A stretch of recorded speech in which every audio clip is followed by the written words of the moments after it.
This channel is made possible through the support of generous listeners just like you. If you would like to be a part of helping us bring our message of hope, peace, love, and spiritual truth to the world, please consider heading to experienceofthesoul.com/support, where you can join us as an ongoing patron or simply make a one-time gift. Blessings on the journey, dear friend. CCU Orlando, Natural Awakenings Magazine, and Unity of Nashville present The Authentic Spiritual Journey, a weekly show featuring real and practical spiritual conversations from diverse perspectives here on the Experience of the Soul podcast channel. Today, episode 67, You Do You. And now your host, Reverend Cynthia Alice Anderson.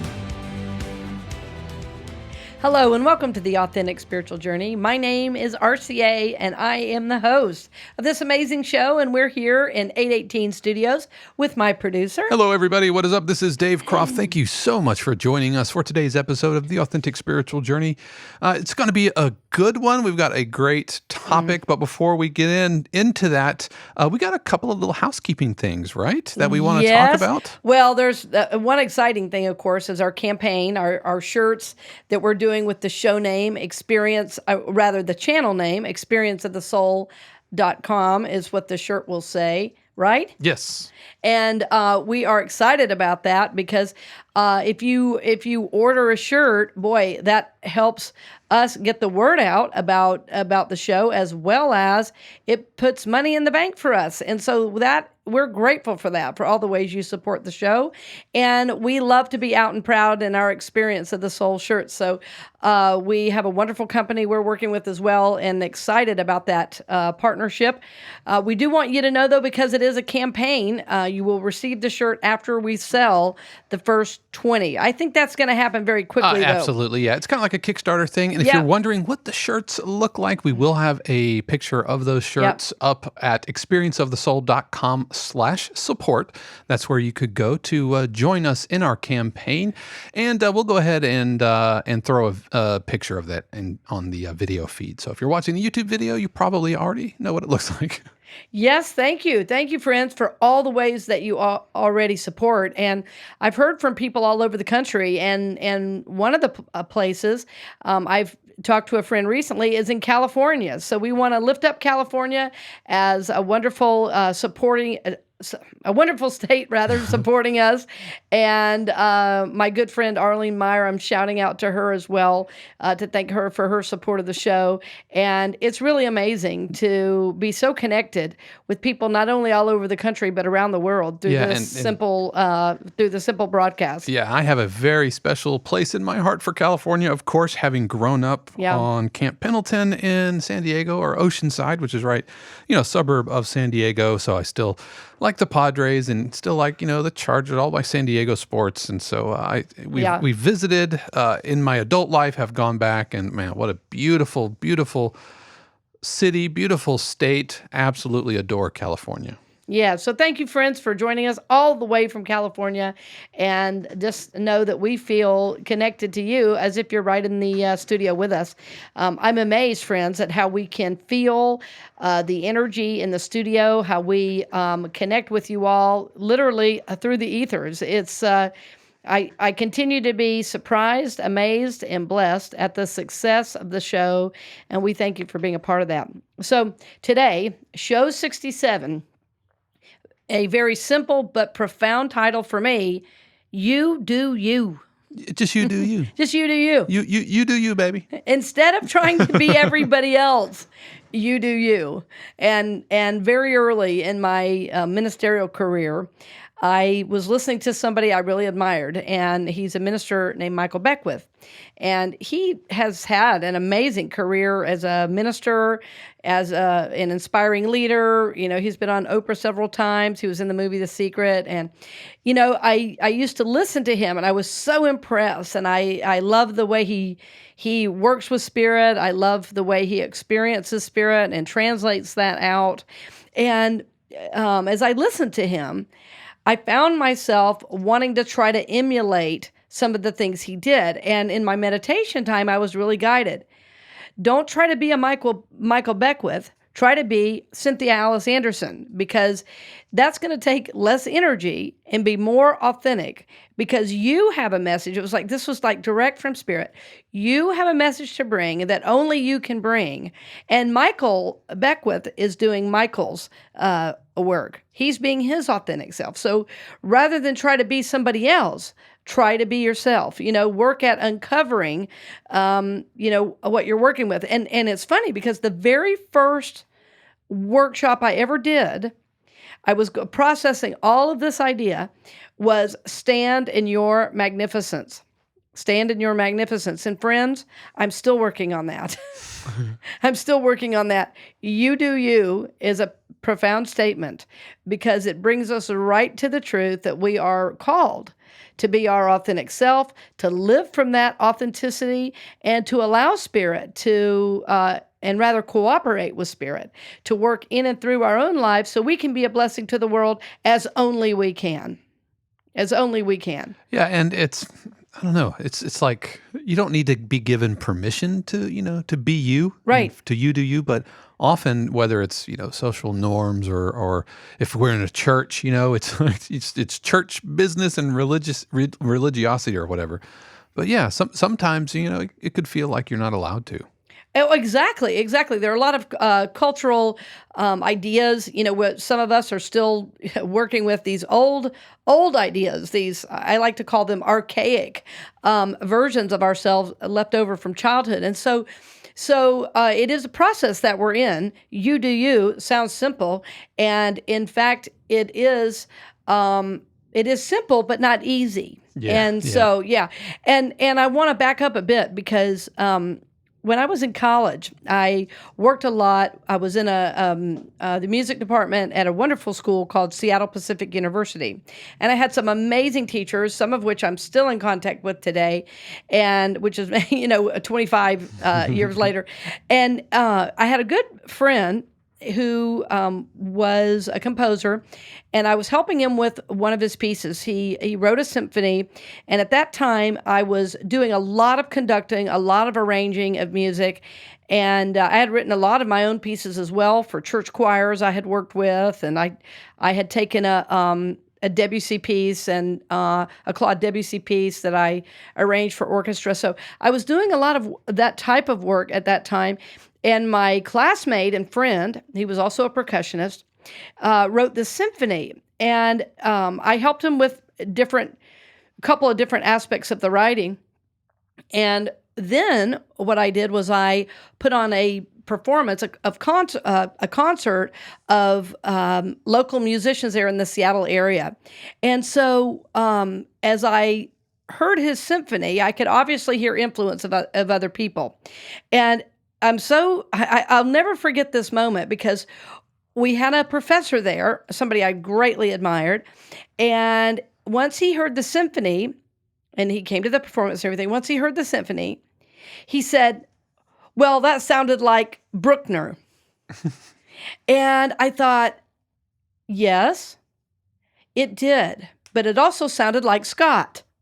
And so my whole life, of course, Scott was my friend's name who wrote the symphony. So I didn't say anything to the professor. I was just like taking it all in. But my whole life, I have been able to recognize mastery. And I knew that Scott was finding himself through the copying of the masters.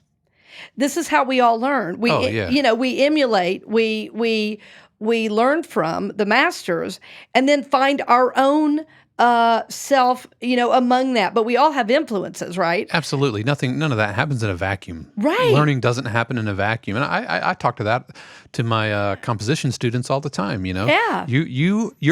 Your sound is going to be a product of your own creativity, right, blended with all of your influences. Yes, absolutely true. And not to mention your knowledge level, your age, all those things are very impactful. Yeah, life experiences, all of that. I can tell you that I was correct that I was seeing mastery because a gentleman now teaches film scoring at Princeton. Oh, wow. So yeah, I'd say he. I think I did recognize mastery there. And the musicians too. Their response to the music, they were like, you know what, this is good. And I'm telling you, classical musicians don't love classical compositions easily, but the parts were interesting. They were again, they had really, I would think of it more as like a tip of the hat to some other classical composers. I'm saying all of this, friends, I know you're with me on this, because they were influencers. They were masters that he was emulating. So You Do You is what we get to when we are done emulating. We take it in, as Dave is saying, we have our own life experience. What comes next then is this, it's almost like this unfolding of a rose, a flower. It's just this amazing blossoming as we continue to stay at the work. And I've noticed over time that mediocrity always attacks success. And so, just because a professor thought my friend's symphony sounded like a different composer, and he saw that as a negative, I actually saw that as a positive, because I'll be honest, Bruckner's not that easy to sound like. and and it took a lot of courage to borrow from those masters and then enter his own feeling, his own style, his own soul, really, into the music. You can't write an orchestral piece and not have your soul be an important aspect of the music. So You Do You is a process. It's a process, really, of becoming.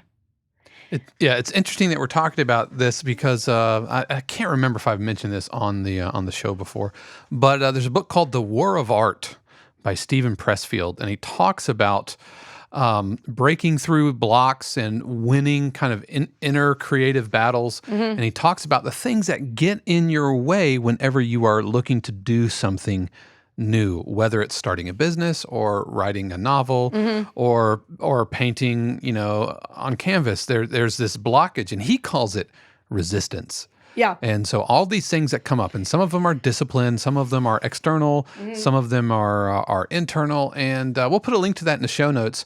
But it's by Stephen Pressfield, who also wrote The Legend of Bagger Vance. He's that author. Oh wow, what a great story that was too. Yeah. And through the writing process, he comes up with these little golden nuggets of things to keep your motivation going, and they can really kick your butt, especially if you're wallowing in resistance. And he kind of puts his finger on it, on some things that will kind of shake you out of your malaise if you're feeling stuck. Right. Again, and it's not just for songwriters, composers, or artists. It's anything that you put your hand to that is going to bring you into a new phase of your life. Right. And my general feeling is that there's something you have a great passion about, and you have a know-how, and you have a skill level, and you're consistently moving forward. There is a real balance to hearing feedback and also just continuing to keep producing. Eventually, someone is going to pay attention to what you're trying to do. Eventually, somebody's going to say, okay, this person's got something going on here, because you're staying at it. And every time you produce something, whether it's a song, whether it's the way you run your business, whether it's you're an inspirational speaker or minister, whatever you do, every time you do it again, there's a learning curve. Every time you do it again, there's a new awareness of who you are and how you are bringing who you are to what it is you're called to do. This has been a process for me in speaking my whole life. It's been a process as a minister. It's been a process as a podcast host. I'm better today than I was the first show, and I hope next show I'll be better than today. because I'm constantly learning. We're constantly upgrading things in the studio Yeah. for a better experience. I'm now giving the podcast standing, which I'm more comfortable. I'm more at ease. This is a learning. Mm-hmm. So I want to encourage you, friends, to really do this, and I want to give you other examples as well. Years ago, and I don't know what kind of music you listen to, but I listen to all kinds of music, and one of my favorite artists is Bonnie Raitt. And Bonnie Raitt is somebody I consider just really an icon, really in American rock music. And she's also blues. You know, she's such a crossover artist in my view, because she does great blues, but she's also just a great pop artist as well. And she's an excellent guitarist. So years ago, I was at a convention, and it was a convention for music merchants. It's called the NAM convention. Oh yeah, National Association of Music Merchants. Because after college and after doing all this conducting and playing that I was doing, I was working at this music store, and I was also teaching in that. So I had the opportunity to go to the NAM Music Convention, which, by the way, was in California. So yeah, it's in Anaheim every year. Yeah, it's in Anaheim every year, exactly. Well, the year I was there, Bonnie Raitt had her signature guitar. They were promoting the signature guitar, and there were only about 200 of us in the room with Bonnie Raitt. And she, talked a lot about her career, and she was, thanking everyone. And so after that, I started really doing some research. And one of the things she says over and over is, I'm glad people like my music, but I'm still using the same old Muddy Waters lick I learned when I was 11 years old or something like that. But it wasn't the same old lick, which in music just means like a section of music that's played a particular way. This is right, and you kind of learn it by muscle memory, so you really don't think about it anymore. Right, you just have a way when you play that, you're going to hear that somewhere. It's like a motif or a theme that you're going to hear. It's this way of playing. So when she said that, I was like, gosh, that is kind of a standard blues lick, but it's Bonnie Raitt doing it, and it's Bonnie Raitt singing. It's Bonnie Raitt and her history and all that was informing her playing. And so we didn't hear a Muddy Waters lick. What we heard was Bonnie Raitt doing Bonnie Raitt, because she had made it hers through her practice, through her mastery of the instrument. So God is asking us to master our lives. We are being prepared to be masters of the universe. That's what you do you means. We are being prepared to be masters of the universe. We are here to master life, to learn the lessons that life has to offer, and live life the best we can through the practice of spiritual principle. As we heal, as we grow, as we learn, as we evolve, as we take these lessons, apply them, and then live them and move forward, then that is you doing you.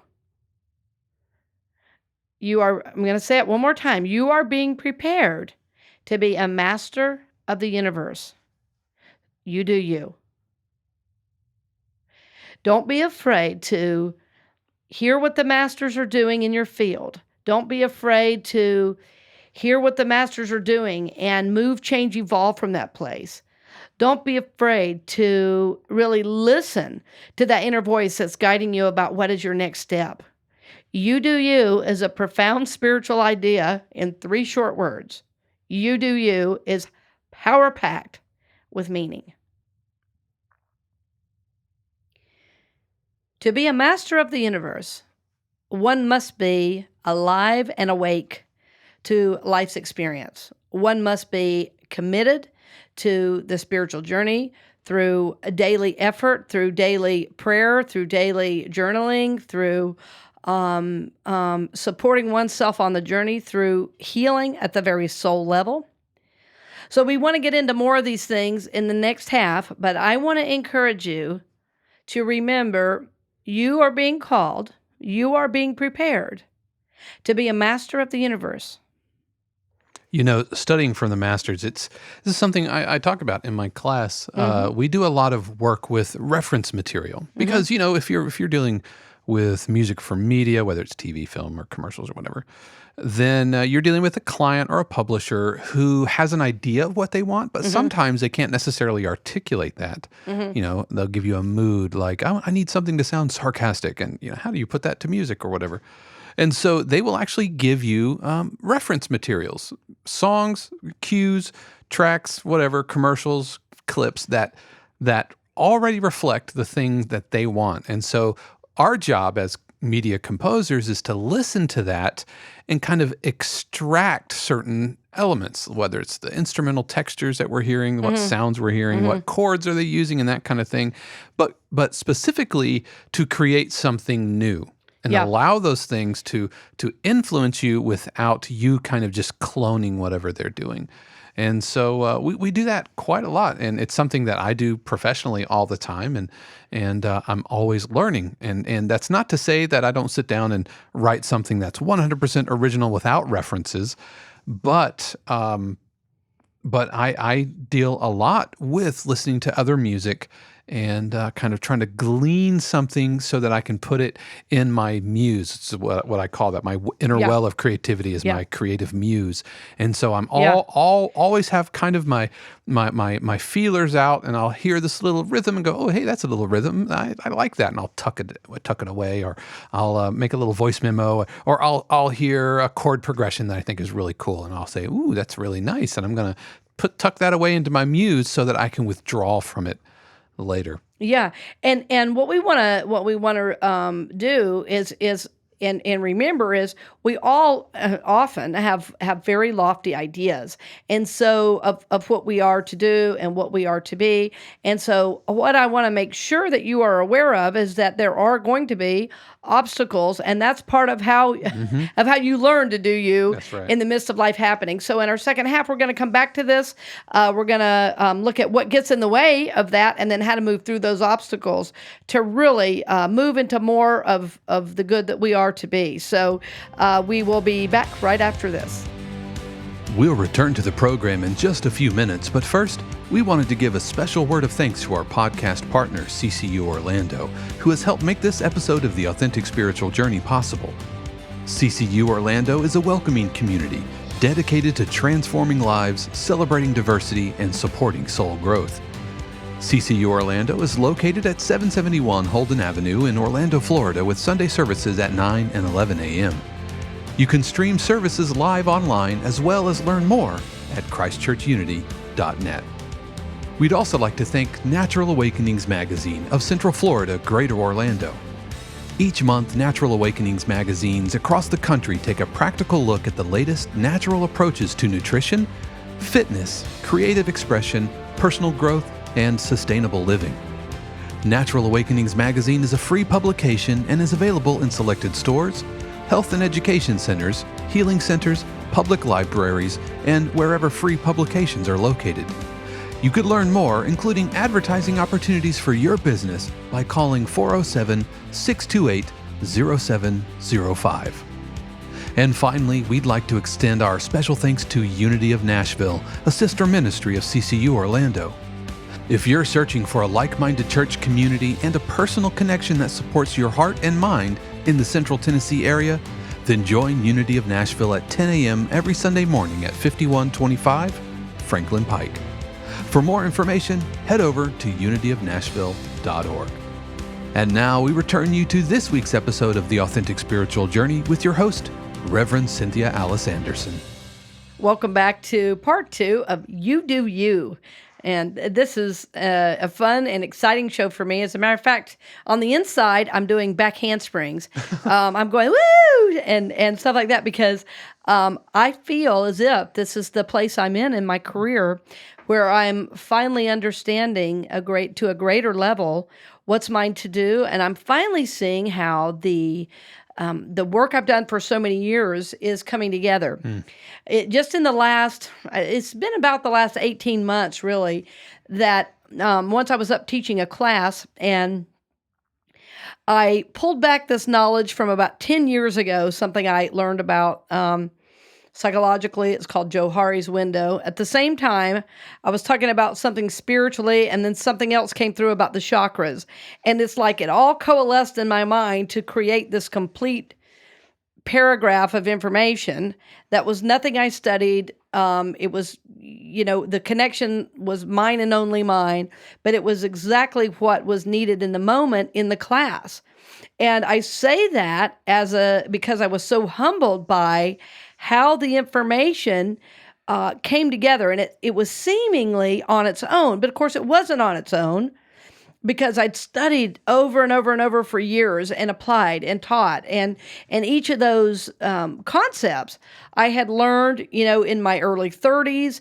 Well, now I'm 50 years old. So it's like finally all these things were coming together in a way that made sense, in a way that it was like, oh, there is some order, to all of this. And now that I'm making these decisions, oh, it's based on this, this, this, and this. So this is what excites me about this teaching today. Dave, I bet this is happening too with you with your music now, because I'm hearing it and I'm seeing it, and I'm seeing actually your name, which is so unusual. I think I mentioned that last show. I was so impressed by that. Yeah, absolutely. It's like I'm 45, and I spent a long time feeling like I didn't take the right path. Right. Because I went to like a state school, it wasn't anything. I didn't go to Berkeley or Juilliard or anything like that. And so I felt like I had missed out a lot. Yeah. But then, these opportunities come up, and, you show up, you do a good job, and you wash, rinse, repeat kind of idea. And then I realized, and Shannon helped me realize, that I'm doing the exact same thing that other members of our composing team who did go to Berkeley. Yeah. They did do the path, and we ended up in the same place. Yes, I'm so glad you said that. So the number one thing that gets in our way, and I promised you I'd give you this half, the number one thing that trips all of us up is self-doubt. Mm-hmm. Self-doubt. And really, probably in my 30s, I would say, don't doubt, just move ahead. The thing about self-doubt, though, it's like, rather than cursing our fears, self-doubt might cause us to pause before taking an action. Now, having said that, if we stay in self-doubt, we're definitely going to be held back by it. But there's a certain humility that has to be engaged with mastery, or you're nothing but a self-important narcissist. Right. If I'm being honest. No, absolutely. Yeah, I battle with that. I know. We've talked about my crippling imposter syndrome. Plenty of times on the show. Yes, and we all have it. And the other phrase that pops to mind that so many people have told me from counseling over the years, am I doing it right? And Dave, you spoke to that. Well, I didn't go to the right school. Mm-hmm. Maybe I don't have the right education. And so what we do is, first we doubt ourselves, then we make up stories. Mm. So if you were taking notes, if we were in church, I'd say the number one thing that gets in the way is self-doubt. The number two thing is the story you make up about the doubt. Mm. And then you justify. Okay, that's the third part. Yeah. Then you justify the story. You justify where you are by the story you've made up. In other words, you've created evidence. So you're living life from this hugely false idea, this hugely false story, but it sure feels true, right? So, and I'm not saying that to minimize life experiences. We all have it. But when you get to be an adult, you have to start shedding that blame eventually of the past, or else it starts kind of circling back in on itself. You did this, you did that. I didn't get this, I didn't get that. Okay, but where are you now, right? Where are you now? So we most always self-doubt. We ask questions. Did I do it right? Do I have the right education? Or if this wouldn't have happened to me, I would be doing better in life. In other words, there's some blame. And then we make up a story, and then we justify the story. Mm-hmm. So I just want to encourage you to be really honest with yourself. Are you doing that right now? Yeah. For all of us, this is a very, very important question. Yeah, and it's only been really recently, and it's not anything that I can just set aside and go, I'm done. I feel great. Oh, no, it's an evergreen thing that keeps happening. But once you get some success, and that can mean anything. Yeah. that it starts to abate faster. I have found in certain aspect, but even as I say that, right before this session, I got an email from one of the publishers who like really didn't like the cue that I sent, and it all comes.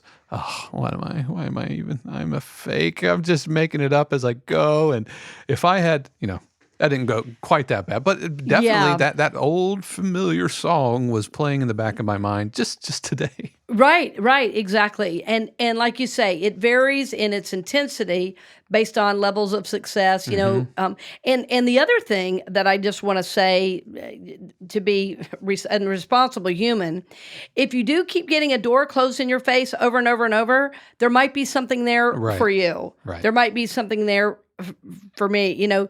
Years ago I applied for something and didn't get it, and I was like, oh. And once I took it into prayer, it was like, oh, really, this is not for me. Really, this step is not for me, and that's okay. In elementary school, I auditioned for a musical. I wanted to be the lead in a musical called Frankly Franklin, and I wanted to be Benjamin Franklin. And I thought I did amazing, and all my friends, they were like, "You were the best. Oh, you're so going to get the part." And then, of course, I didn't get the part.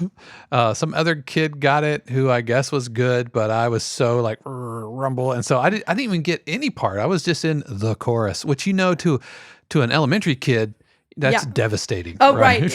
When you want lead. Now, when you're happy in the chorus, it's fun.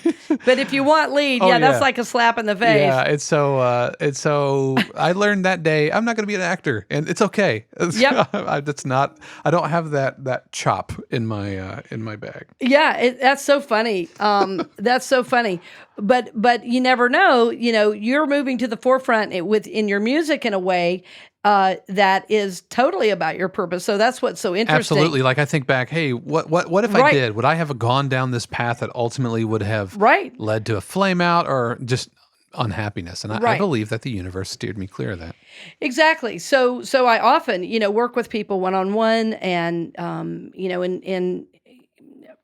in working with their careers and next steps. And I've worked with people who have nothing. I've worked with billionaires, and we all have the same questions. We all have the same trials.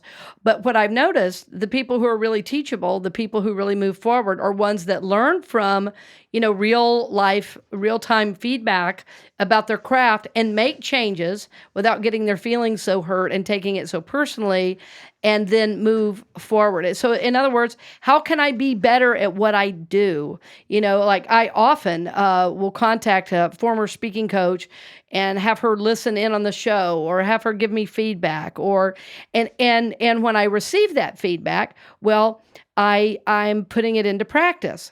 What I know is it must be working because our show is all over the world. Right? So I'm getting feedback as to the things I'm doing, that they're heading the right direction. So even if we have self-doubt and we have those stories, it doesn't mean we don't want to move forward.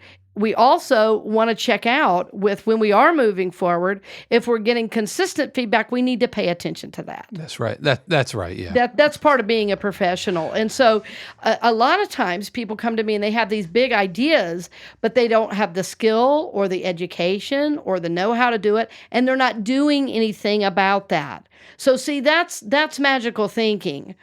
What I'm speaking about is really, you do you really means live your purpose, right? And live your purpose, not try to live somebody else's, not trying to live somebody else's best life, but try to live your life. There's a meditation I've done for a little over 20 years now, and the writer, we will put a link to this. There was a man who wrote a book. The book is called Effortless Mastery, and it's by a jazz musician named Kenny Werner, Werner, and I believe his website is kennywerner.com. But Kenny is a performer known throughout the world, and he wrote an incredible book. It's about his story. And then in the back of the book, there is a CD of 4, and you can download them now, of course, but there's a CD of 4 meditations. And in one of them, and the idea in the book, of course, and in the meditative work, Well, first, let me say there's a lot of exercises that you do in the book. And then the meditation is just to ground all the exercises in bringing mastery forward. So the title says it all, effortless mastery.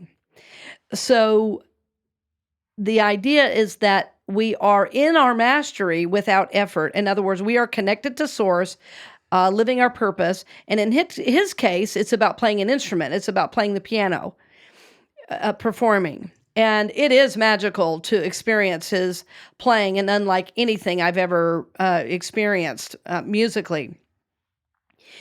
So I started studying that book. I led classes in it to learn it more. I did the meditations. There was a year where I did like all four every day for a year. It was a very intensive meditative process, and I still use them probably nearly every Saturday in preparation for my Sunday message. I'm listening to these meditations, and in one of them, he says, he's talking about bringing forward your music, and he says in the meditation, not American music, or not jazz, not American music, your music. Yeah, not jazz, not American music, your music. In other words, you as an individual transcend anything that's been done before. You as an individual have a gift only you can give. Now, it might get assigned a genre, as we say in music, jazz, classical, pop. It might get assigned a genre, but the idea is to not try to be the genre. The idea is to do you, and then, it'll get classified in some way and played on some station. But you moving into your music. And so how I translated that work was in my speaking, and of course, then I've translated it to all the aspects of my life. My path has been very different from anybody else's path because it's mine. No one had my family. No one had my birthplace, birth order, all those things. No one has my soul. So my path is going to be really different from anybody else's, but I need to trust that and find within myself that voice, that purpose, that vibrational reality that is me. So you do you is about living that purpose out into the world in a really powerful and meaningful way. And when we do that, we're not diminishing anybody else. As a matter of fact, we're honoring everybody else by bringing ourselves forward. Then others can receive the blessing as well. Kenny Werner, as I listen to him, is and watch him play, and by the way, there's a lot of YouTube as well of him teaching. It's a really beautiful practice, and I've tried to help ministers over the years, and so many ministers say, "Well, it's about music." I say, your message is music. Your message is music. What you have to say has a beginning, middle, and end. Sometimes there's a bridge. Sometimes there's a chorus. Sometimes you repeat an aspect. So we just translate it. So now that concept, as I mentioned, is not only in my speaking, it's in my life. I want to go through life an effortless master. You do you means you're living your purpose from this effortless place of connection. I didn't realize that there's Kenny Werner has an effortless mastery institute at Berkeley. Yes. Speaking of Berkeley, exactly. Yeah, and we'll have a link to one of his talks. It's actually a Google talk. We'll have a link to that in our show notes, along with the Effortless Mastery book. But yeah, he's given that. Oh yes, at Berkeley. And he travels all over the world. And it was what's interesting about his story is when his playing changed. It was when he went to Brazil to take a break, and he met a teacher there. So that changed his playing forever. And a big component, like I'll tell you what I'll do. I'll tell you one of the exercises that I have done and continue to do is to, when I'm speaking or in my career as a speaker and a minister, I will often go into the sanctuary and just speak on a topic that I haven't, nobody's given me. I don't have a title in mind. I just say whatever it is that's coming to my mind. So the idea that it doesn't have to be so planned to be effective, it doesn't have to be planned to be from spirit. So the other side of that, though, is intense preparation, because anybody knows anything about music, you can't just sit at the piano and be an effortless master if you don't know every single one of your scales, backwards and forwards and forwards and backwards. And you have to know the voicings, you have to know chord progressions. So not just anybody can sit down and play the piano with a mastery. There's a skill level. There is a level of study. Yeah. Virtuosos spend a lot of time you will never see to make it look effortless. Exactly. And so that's what I'm saying. You do you is profound, because it doesn't mean you just show up without thought. The opposite is true. You show up with a great deal of work, with intention, with time alone spent honing your craft. And then when it's time to step forward and do whatever it is you're really guided to do, well, that's when you let go. But without the other work, the letting go then just becomes kind of simplistic and sentimental, like sentimentality. But when there's the effort, the work, the preparation, what can come forward is a true mastery, where you're working with spirit and channeling whatever your craft may be. And it does apply to anything, friends. It could be apply to music, to speaking, to being a hairstylist, to whatever your field may be. You want to be in this state of effortless mastery, this state of connection. So you do you is ultimately about honoring the gifts you have, living that purpose in the world, and really diving deeply into what it is you know is yours to do. And as I say this, somebody is going to be saying to themselves, I don't know what's mine to do. Yes, you do. I'm not going to let you out of it. Yes, you do. You've known it because you've always been about it. It's run like a golden thread throughout your entire life. And you know how to do it, but you're making excuses that you don't know and you're not doing it. So do it. Be about it. You do you. Commit to it. Daily work. So I promised you I would give you strategies, and I think they've come along the way that you've been able to glean them. But I want to make sure that you hear me say the self-doubt comes as a part of the process, but we don't listen. We don't have this our attention swayed through this self-doubt. We hear it, but we move forward anyway. We move forward and do anyway. And we look for signs of success. We look for signs of forward movement. We look for signs of affirmation from the outer world.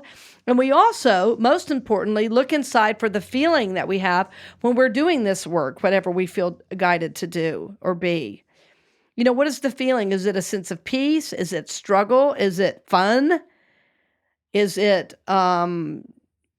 Does it light you up? Are you excited when you're doing it? So all these are important guides along the way to you really moving into yourself more. Even checking out your body reality. How does your body feel? Are you tired? Is there a feeling in your gut, or do you just feel like alive with spirit when you're doing this? Yeah, and I would also say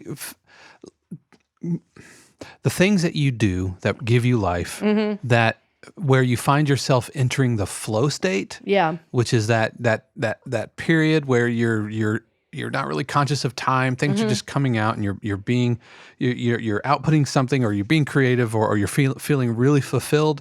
And if you're listening, there's probably something already kind of, prickling in the back of your consciousness. Oh, is that the thing they're talking about?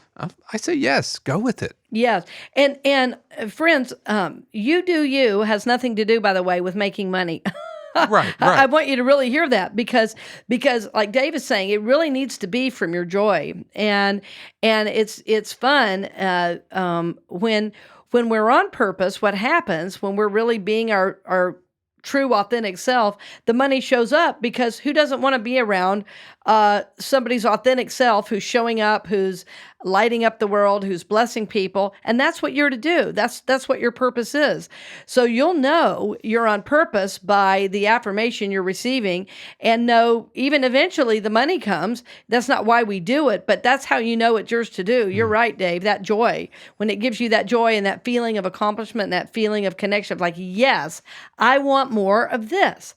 So this is the idea in today's show. So rather than being somebody else, why don't you do you instead? You do you. That's what we're called to do. That's what we're called to be. And remembering, as you do this work in consciousness, as you commit to being your true authentic self, that you will receive experiences, you will receive feedback, you will receive learning. But as you take that learning, as you move forward and integrate that learning, then you grow and expand in consciousness, and you begin to bloom in your life like you might not have even thought possible. So we really do bless you on the journey, friend. We're so glad that you are joining us always. We are grateful for your support. We've had new supporters step up with $25 a month, $100 a month. Yeah, absolutely. New angel patrons. Yeah. I'm sure you've probably already heard their names at the end of our shows. Yes. So thank you so much for joining us today, dear friend. You do you. This is our prayer for you and for ourselves as we are in this authentic spiritual journey together. Yeah, and right before we take off, just as a reminder, we've got our t-shirt campaign happening. Be sure to check out experienceofthesoul.com/support. This is a great way if you've been looking for an opportunity to support the channel and maybe don't want to get into a patron thing where it's kind of recurring. This is a fantastic way to do that, and you get a cool, awesome t-shirt for your gift. Yeah, and you can spread the word that way. So thanks again for joining us. Have a wonderful day. Many blessings. We hope you've enjoyed this episode of The Authentic Spiritual Journey, presented by CCU Orlando, Natural Awakenings Magazine, and Unity of Nashville. The Experience of the Soul podcast channel is also made possible through the continued support of our angel patrons, Dove Borland, Peter Gibson, Paul Caswell, JJ Hamilton, Arlene Meyer, Kathy and Terry, Marcia Mott, Nora Miles, Diana Cox, Leslie Williams, Susanna Garcia, and Shayla Mount. The Authentic Spiritual Journey is copyright 2019, Cynthia Alice Anderson, all rights reserved. Our theme music is composed by Dave Croft and used with permission from RR Hot Publishing. The Experience of the Soul podcast channel is a production of 818 Studios.